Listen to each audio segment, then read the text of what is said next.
ukuba ubusazi isizathu sokuthi kungani uNkulunkulu akudlulisa kulesi simo. Ubebe wazi ukuthi kungani uThixo ekhethe wena.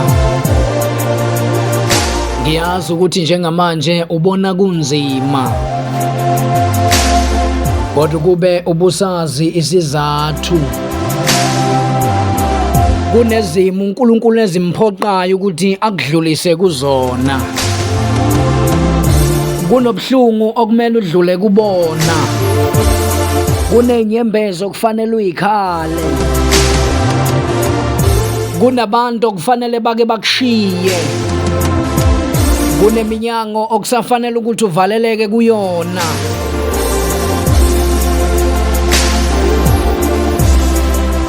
Khumbula ukuthi ngithe kuwena ukuba ubulazi icebo likaNkulunkulu ngawe. uNkulunkulu mefika kuwena kunezinye izinto azoyiqala phansi. Ezinye zazo zizokuzwisa ubuhlungu. Uzozwa ngazi ukuthi uphelelwa ithemba.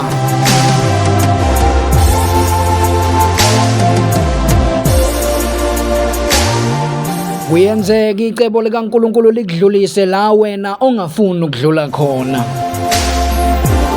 Kuyenzeka icebo likaNkulunkulu likuhlanganise nabantu abakuhlukumeza.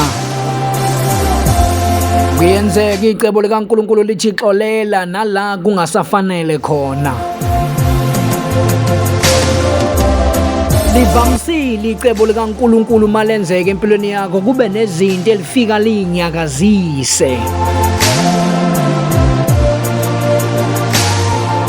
Awuthathi isimo sakho uthi lesi icebo likaNkulunkulu. Ngiyazi kubuhlungu kodwa icebo likaNkulunkulu. Ngiyazi kube kuya ngawe ngabe sewuzibulele. Ukube bekuyintando yesitha wena ngaba usekho wena.